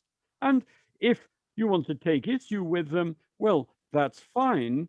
But it's a matter then of having to see what kind of alternative explanations you can offer. And I mean, one of the side interests that I've had at one point is looking at people in America, particularly, who've been interested in the ideas of so-called intelligent design. And this is a research program. The problem about it is that they raise, as you typically can in respect of any current theory, some problems that currently you can't explain. But they then effectively say, well, it doesn't look as if this particular thing could have appeared by an evolutionary path. But the people who said that typically weren't doubting that evolutionary explanations of other things work perfectly well. So it would seem a little bit as if what they're offering is a picture of kind of deliberate design of a few small things in a sea of other things which don't look as if they're deliberately designed. So I think you have to move away from ideas about knockdown arguments. You have to move away, you have to move really to a situation where we're open to finding out what other people think and learning from one another. Does that help at all? Thank you, sir. Thank you. I got it. Any further questions? Ulrich. Yeah, Jeremy, many thanks. So I wanted to follow up on your issue with the internet and the social networks and so on. So do you know of any initiative, or how would you see the opportunity of putting critical rationalism to work to solve this problem, which is a big problem of our time, and also to do it under the sense of critical rationalism rather than just Popperianism, right? I'm a natural scientist and I would never call myself Newtonian or Einsteinian or whatever, but you follow an approach. And I think that this hampers a little bit the practical application. So again, is there already something like that, or would you see an opportunity to really bring critical rationalism more to the forefront again, by putting up a research program to address this issue of how to improve the internet usage and these social or asocial networks? Well, I guess I'd say this. I have been very struck that, sorry, you raised a number of points, and I'll take them in roughly reverse order. I've been very struck that a number of publications encourage readers to comment critically on news items and on opinion pieces and so on. And some of them, and the Times in London is quite a good example of this, they typically encourage the authors of the pieces then to interact with the people who are making the criticisms. The trouble is that you tend to get just stuff that is silly rather than critical engagement. You tend to get stuff that is abusive, and you also often find that the journals themselves aren't actually willing to put the money into the sensible monitoring of these things, which would be needed. I mean, The Economist used to have a discussion area, and they didn't look after it, and people kept filling it with invitations to get rich quick schemes and all sorts of idiotism. They then just abolished it. And I think as a result, the quality of their work in some ways declines, because they tend then to just cultivate amongst their editors a particular kind of ethos and never have to confront the fact that intelligent people can make good critical points to them. So it seems to me that one might be able to encourage newspapers and journals to do such a thing. Another possibility is that you have a tradition in countries which have two chambers. I mean, in Britain, the House of Commons and the House of Lords, to be willing to fund the development within the House of Lords of bodies which will give serious critical scrutiny of and have debate on issues that are being raised. And effectively, you could then put the word out that if people address their points in a sensible way, then they will be attended to and assisted to feed into the actual discussion, something which I think is really vitally needed. I mean, just as an aside on that, I've been very struck in Britain by the way in which most people tend at a certain point, if they're told, no, you can't do that, it's against the law, don't make what my immediate reaction is. And that is to say, well, if that's the case, it looks to me as if in principle, the law needs to be changed. I will write to my member of parliament, but the members of parliament themselves aren't actually geared up towards this kind of function. I mean, in Britain, if you get bad service from a gas company or something, if you write to your MP, he will get a member of his staff to write to them, and then you get kind of red carpet. But if you say, look, there seems to be a problem in the institutions of accountability in this area, they then kind of glaze over and go away. So I think what is needed is a pretty desperate exercise in creative institution building, but it is difficult because if people, I mean, I don't know how it is in your countries, but quite often, unless people are reckoned to be important, no one wants to listen to you. Or unless people have got sort of massive numbers of hits on social media, people aren't interested in it. And there seems to be there seems really to have been a move away from the question, how do we reconstruct institutions of which I think we're in desperate need, which can try to restore some of these things. And I'd have thought that the only hope, I mean, I'd agree with you about not talking about Popper. I mean, Popper is not someone in whom, in broad terms, anyone has much interest. I mean, if there are any people here who are in Western philosophy departments, you'll find very few people who even know about Popper, and you get people, you get stuff published about him. I mean, there was a piece not long ago by a woman who was the editor of a history of science journal, talking about what she thought was the abuse of Popper, and her own understanding of Popper was just unbelievably silly. So I think it's really a matter not of banging the big drum for Popper, but really of seeing if one can kick around ideas about how this sort of thing might be developed. And then if there are suggestions about how things might be a little better than they are at the moment, try canvassing that with people who may have some access to resources, or if you know someone who knows someone who's a member of the Senate or something or other of this kind, you might be able to get word to them. But it's difficult because I think that currently you just tend to get people. I mean, even in the Times newspaper used to pride itself as being the paper of record, and if they were publishing something about political developments overseas, they would put the draft of their piece past an academic specialist in that area just to make sure they got it right. I mean, here, the Times Online is like what used to be papers for, I don't know, kind of housewives who weren't out at work. So everything is tied to a picture of either something shocking or of someone who is supposed to be attractive. And you think, well, how can this actually foster sensible debate and discussion?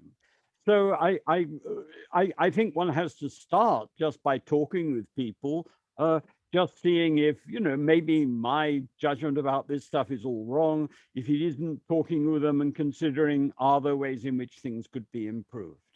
Mm-hmm.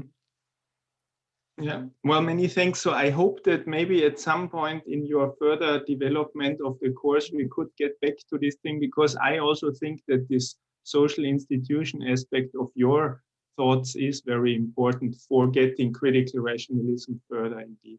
Okay, all I'd say about it is I have promised or threatened that I would attempt that in the second series, because I'm committed here really to taking us through a lot of sort of standard topics in Popper. And as I say, the only stuff that I can point to on record is where he took a pretty dim view of someone who was wanting to talk about the institutional things. But I think it was the particular circumstances. Kamal, you had your hand up. Did you? Yes. First of all, I want to say to Ulrich, nice shirt. Nice.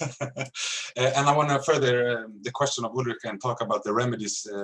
You already answered a whole lot of it right now. But if you think about the think tanks, intelligent design, and the remedy for social media frenzy, I don't know what to call it. I'm more of an activist. I'm a student, so I want to learn. But I think we're going haywire. We don't have institutions for truth. We're talking about flat Earth. We have a society that's upside down in that sense. And I also just studied logic, so I very much appreciated your comments on logic, because that was my only feeling about it. It was like, what is this for? You need to talk to someone who knows what they're talking about, rather than someone. I mean, it's a little like, you know, if there were two countries which had a long history of disliking one another, and you ask people, what is the typical character of the people over there? So maybe the thing to do would be to try and get David Miller to come in and respond to this at some point. But still, do voice your point. Yeah, I'm talking out of ignorance, but this is my intuitive feeling about logic, because yeah. But I want to know more about the remedy. Is an off-topic question. If we have time, just what can we expect? I don't know. Can we do something about this anti-intelligentism? What's it called? Anti-intellectualism. Yeah. I think it is a genuine problem, and actually one of the criticisms that I have in some ways of Popper's Open Society is that it was obviously written against a backdrop in which Popper felt that people were being much too deferential towards people who were experts, who were kind of pompous professors and so on. And my feeling is that you have to take very seriously human fallibility. You have to take seriously the fact that it may be any of us who, in certain respects, can spot when things aren't working properly, but that we also need to have, in some way, the social institutionalization of whatever is the best knowledge that we've got. And in a way, this has come back with COVID, because you've had in that setting a reliance on experts. I mean, other than, well, I won't use the description that I would like to use if I weren't being recorded, but other than a certain American statesman, if one can use that word of him, you typically had a certain kind of deference to people who at least could understand the problems that they were dealing with. But even that, it seemed to me, wasn't handled as well as it might have been, because you tended to have people giving ex cathedra pronouncements. They'd be behind lecterns and telling us, when it was clear that there was a certain amount of dissension within the scientific community. And also, it seems to me, you had all kinds of measures about what we were and weren't allowed to do, which were being justified on the basis of those tentative claims to knowledge, but where the relationship between what we were being asked to do or told we couldn't do and the claims to knowledge was somewhat tenuous. And I would have thought that the way to do this, but I don't know to whom one could suggest it, might be initially to say to people, look, why don't you have essentially a small panel of people who take slightly different views, air what some of the differences are, but then say, but look, currently our measured opinion is that it is this that has the best of the argument, although we are obviously going to be open to revision on this. And secondly, I mean, we have now vast numbers of even free-to-air television channels. I mean, there are hundreds of them, and they're using, some of them are empty, some of them are being used for shopping channels, some of them are being used in the middle of the night to try and sell stupid people stuff by putting up pornographic images. I mean, you could surely put some of these people on a regular basis onto the television channel and have a well-moderated discussion where people could phone in and be given assistance in the formulation of their question, and then the question be put to people with expertise, and then a record being made available of what the responses are. Because I think that admitting expertise is fine, but you need to explain to people what's going on and to explain to people what the interplay is between fallibility and being able nonetheless to be able to talk about some things with a degree of authority. And I think it will be good, even just to explore in practical terms what might need to be done, how it could work, what it would cost, and so on, so that when we hit the next one of these problems, we can perhaps have a better go at it. We've come up now to 9 o'clock, my local time. Does anyone want to, yes, Layla, is that? Layla. Yes. Layla Badran. Yes, thanks. So I have a quick question. Yeah. And it may actually, your response may actually be too long for what we have left. If that's the case, put your question. All right.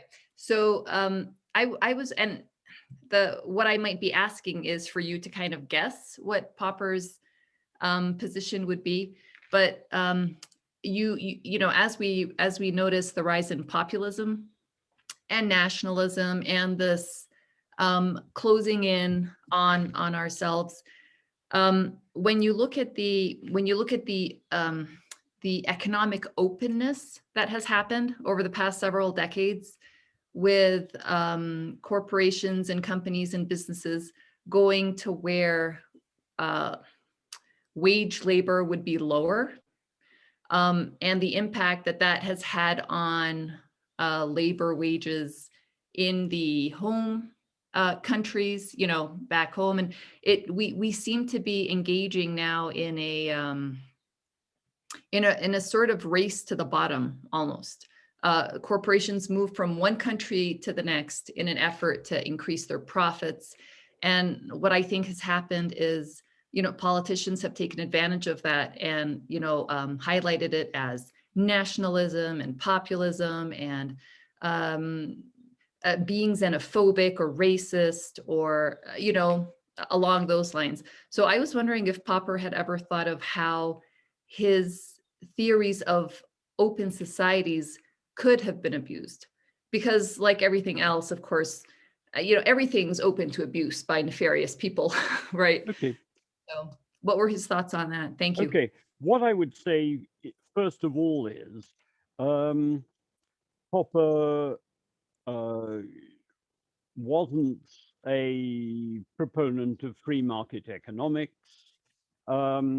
While he was a member of the Montpellier Society, when it was being started, he wrote to Hayek, said, you need to have sort of some non-totalitarian socialists as members, and he was all along a critic of free market economics. I don't think myself that he always quite understood what his friend Friedrich Hayek, for example, was actually in favor of, but certainly he wasn't someone who was to be identified with, say, so-called neoliberal views.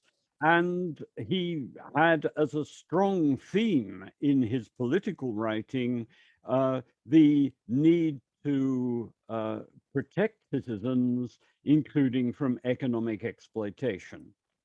What you don't get in Popper is him moving into institutional discussion, either of economic institutions or indeed really of political institutions. So I think that his own position on that is reasonably clear-cut. It seems to me that it would be very much in the spirit of Popper's work to think in terms of ideas about a guaranteed basic income. The problem about it is going to be for whom? That's to say, is this something which is to be addressed on a national basis or on an international basis? And if so, is it a guaranteed income at the same level everywhere? And I mean, things really can get pretty complicated because there's often a sort of supposition on the part of people in Western countries that if people elsewhere only had the opportunity, they would actually behave exactly like us. And you can see, I mean, you may think that to describe in any respect American foreign policy in some of the places that it's been into recently as well intentioned is just wrong. But it would seem as if, I mean, they actually thought that in Iraq, say, if they got rid of Saddam Hussein, then they would end up with proto-American citizens. And obviously what you've got is a situation where there are people with hopes and fears and concerns just like everyone else's, but you also have people with traditions and expectations which have been shaped by their own societies, and we're just not in a position to go around telling other people how they should be living their lives. So you get into stuff that's a problem. Now, in terms of the race to the bottom, I guess my personal view here is what is very striking is that across my lifetime, I remember people talking about the way in which the Japanese not paying their workers much made a whole lot of shoddy goods. And then you said the same thing said about people in Hong Kong. You then said you heard then exactly the same thing about China, to the point where you then start to hear, oh, well, firms are now moving from producing things in China to producing things in Vietnam and so on, just on the grounds. Now, so there is a question, just what is the character of the economic relationships? Another sort of problem is this. It's difficult to talk about the trends here, but one of the things that's clearly been going on is that a lot of factories, say in Western countries, have been shutting down, in the US, in Britain, and so on. And this has quite often been devastating to people's lives because these had typically brought with them quite good incomes, but also a sort of social structure within which they could live, in which they could look to expectations for their kids. And you tend to get the feeling that everyone now is in these areas is trying to make a living out of selling low-grade services to everybody else. The problem about it is that a lot of the thrust of the change is one which could in principle have taken place pretty much anywhere, because you're getting now in China, say, increasing automation and increasing use of IT. And so it isn't, as it were, that all the jobs have moved. It's just that there are now many fewer such jobs. The big problem then is, okay, can we sensibly take an overview of this and what policies might be appropriate to that sort of situation. And I'd see that as being the difficulty that faces us, but I think it's not one which can usefully be addressed just by us getting excited about people's problems. I think we do need to take people's problems seriously, and the kind of divide that's been emerged. I mean, you get Robert Putnam and also, oh gosh, what's his name? The chap who wrote the Bell Curve. Charles Murray. Yeah, and Charles Murray, offering rather similar diagnoses of the kind of social polarization that's taking place in America at the moment, but where how you respond to it really, I think, becomes a very difficult problem.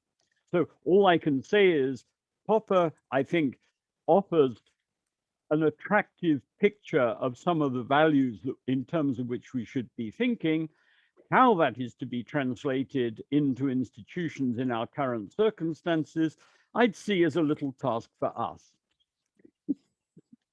But with that, I think we have to call a halt, because we've been on the run now for a couple of hours, and I, by all means, send questions and objections and criticism, please. And I will, for next time, be talking about Popper's book, The Logic of Scientific Discovery. Thank you all very much. And if anyone needs the recording, just let me know, and I can send you the link to where, allegedly in the cloud, in fact, in a kind of big hunk of computer storage somewhere in the desert, I suspect, this will have landed up. Thank you all very much. Cheerio. And I'll send out, with the next link, I'll send out the slides for this. Thank you. Thank you. Thank you. Thank you. Fine. Bye-bye.